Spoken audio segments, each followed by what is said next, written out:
Hello Zain, first of all a very good morning to all of you. मैं अमित कुमार श्रीवास्तव आप सभी का स्वागत करता हूं मैं अपने इस यूट्यूब चैनल जिसका नाम है दया मैथ्स एनालिस्ट में। तो आज का ये वीडियो बहुत ही इंपॉर्टेंट है जो कि क्लास 9 के नंबर सिस्टम पे बेस पे है।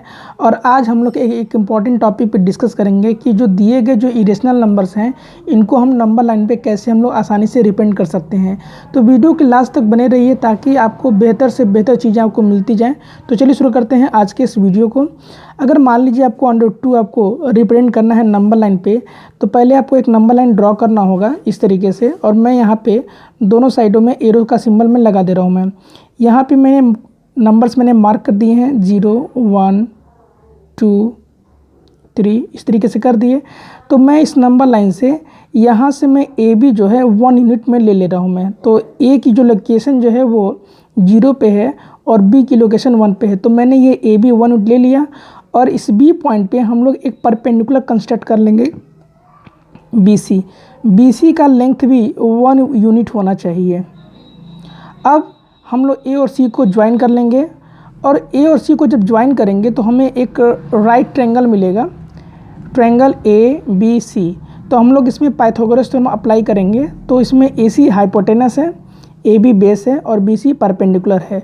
तो जो हाइपोटेनस का जो स्क्वायर जो होगा वह base square plus perpendicular square के सम के बराबर होता है।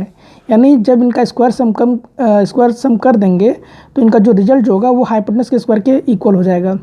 अब यहाँ पे AB की यूनिट 1 है तो 1 स्क्वायर कर दीजिए। BC भी आपने 1 यूनिट लिया था, इसका भी स्क्वायर कर दें। तो यहाँ पे 1 + 1 यानी AC स्क्वायर का जो रिज़ल्ट जो होगा वो 2 के बराबर आएगा। तो जब आप इस पे से पावर हटाएंगे तो ये जो 2 जो होगा वह अंडर रूट में चला जाएगा, मतलब इस तरीके से। आपको करना क्या है कि AC की जो वो वैल्यू आई है आप यहाँ पे लोकेट कर दें, यहाँ पे लिख दें इस तरीके से AC पर। अब ये जानते क्या बताएगा, ये बताएगा कि जो AC का जो डिस्टेंस जो है वह √2 है, लेकिन नंबर लाइन पे आपको दिखाना है। तो इसके लिए आपको कंपास आपको लेना होगा, उसमें पेंसिल आप लगा लीजिए और आप क्या करिए कि इस A को सेंटर ले करके AC रेडियस ले लीजिए। तो जब A को सेंटर ले करके AC रेडियस ले करके जब आप सर्कल ड्रॉ करोगे तो कहीं ना कहीं इस लाइन को पास करेगा ही। मान लेते हैं कि वो Q पॉइंट पे पास कर रहा है। तो याद रखिएगा कि जितना लेंथ AC का होगा उतना लेंथ ही AQ का होगा। तो अगर AC √2 है तो AQ भी √2 होगा। तो ये जो Q जो दिख रहा है यही Q क्या है, √2 है।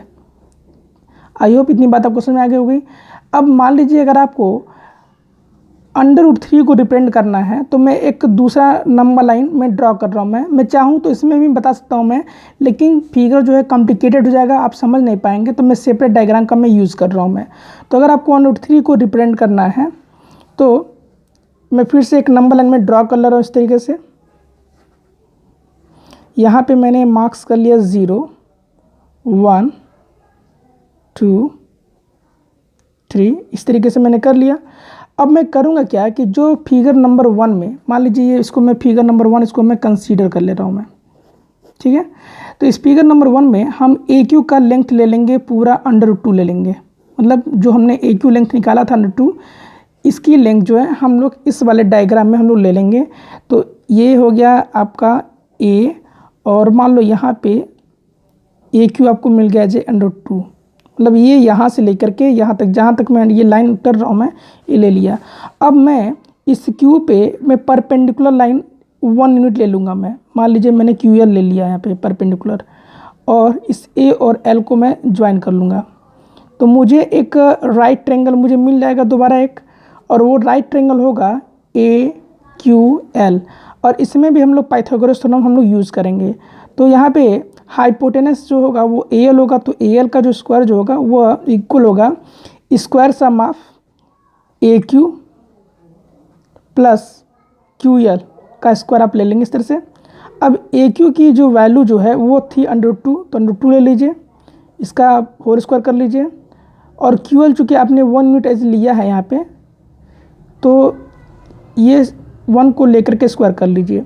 जब हम √2 का जब स्क्वायर करेंगे तो हमें वैल्यू मिलेगी 2, और QL का स्क्वायर करने पे वैल्यू 1 मिल रहा है। तो जो AL स्क्वायर को जब कैलकुलेट करोगे तो यहाँ पे AL square is equal to मिलेगा 3 मिलेगा।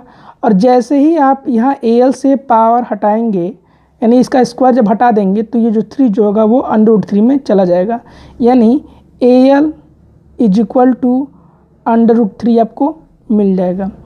यानी अब नंबर लाइन पे अगर आपको दिखाना है कि ये कहाँ हो सकता है तो आपको फिर से कंपास का यूज़ करना होगा। कंपास का जो शार्प पॉइंट होगा वो A पे रखेंगे, AL रेडियस ले लेंगे। अब यहाँ पे AL की जो वैल्यू है ये √3 है, तो जब ले करके जब आप सर्कल ड्रॉ करोगे तो वो सर्कल इस लाइन को कहीं ना कहीं पास करेगा। तो मान लीजिए कि अगर वो Z पे पास कर रहा है तो ये जो Z जो होगा यही क्या होगा, आपका √3 मिल जाएगा आपको। तो मैंने आपको √2 और √3 को कैसे रिप्रेजेंट करते हैं ये मैंने बता दिया। अगर मान लीजिए आपको √5 को आपको रिप्रेजेंट करना है, √5 मान लीजिए आपको शो करना है, ठीक है। तो मैं एक नंबर लाइन ड्रॉ कर रहा हूँ मैं इस तरीके से, एरोज का साइन मैंने दोनों साइडों से मैंने लगा दिया इस तरीके से। यहाँ पे मैं मार्क कर रहा हूँ 0 1 2 3 4, ऐसे मैंने कर लिया। अगर मुझे √5 मुझे दिखाना है तो मैं काम कर रहा हूँ मैं कि AB 2 यूनिट ले रहा हूँ मैं इस नंबर लाइन से, 2 यूनिट मैंने यहाँ पे हमने ले लिया, और 1 यूनिट जो है परपेंडिकुलर में सिर्फ लूँगा मैं। चलिए मैं इसका नाम रख लूँगा NB 1 यूनिट, क्लियर। अब मैं इसको मैं मिला दे रहा हूँ, A और N को मैं मिला दे रहा हूँ, तो मुझे एक राइट ट्रायंगल मिलेगा। कौन सा? ABN मिलेगा। अब यहाँ पे हम लोग AN की वैल्यू निकाल लेते हैं, तो यहाँ पे मैं इंडिकेट कर दे रहा हूँ, ये A है, ठीक है। तो AN square is equal to AB square plus NB square.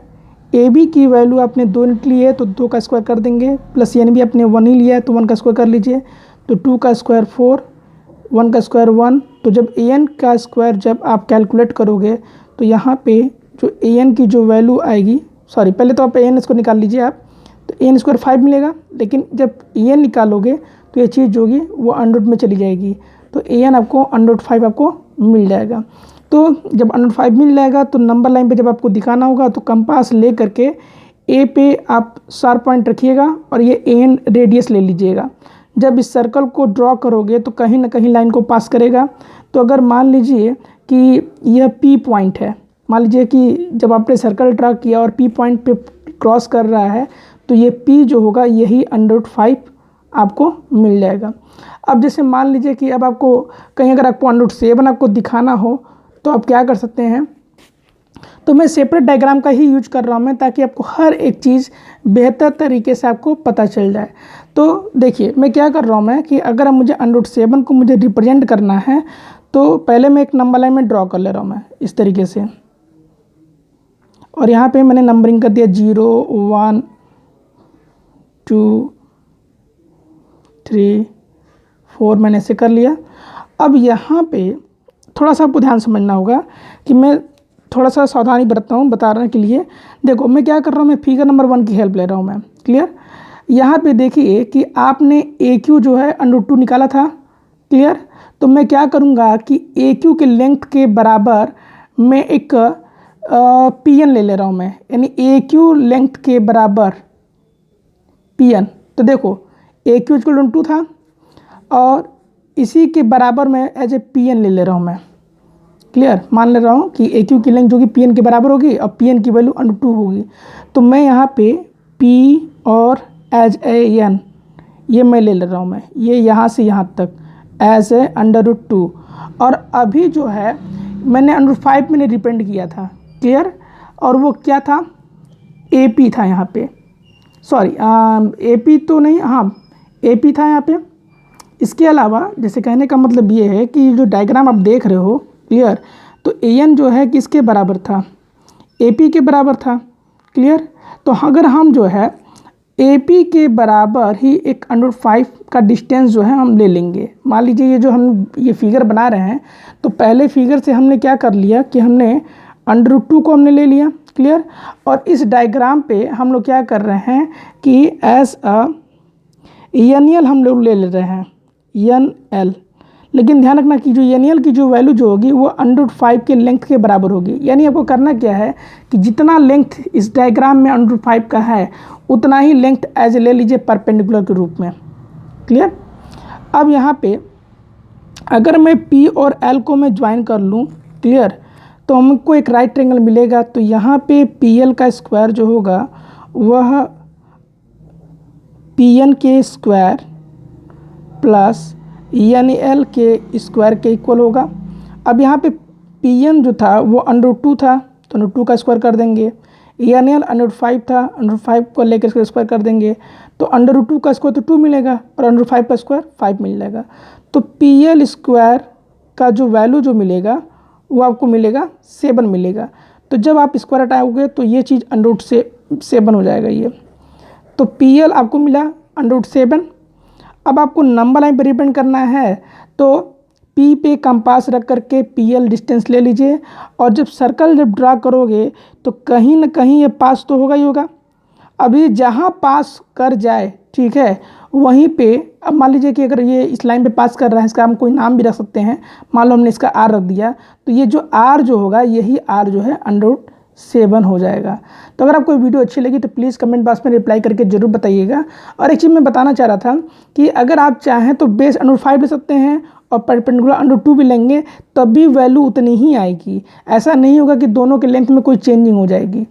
तो अगर वीडियो अच्छी लगी तो मैंने जैसा भी बोला कि आप लाइक ज़रूर करेंगे और साथ में वीडियो के जैसे ही एंड में आप कुछ प्लेलिस्ट आप देखेंगे उन्हें भी आप जरूर देखिए, उसका फ़ायदा उठाएं। तब तक के लिए मिलते हैं नेक्स्ट वीडियो में। जय हिंद, जय भारत।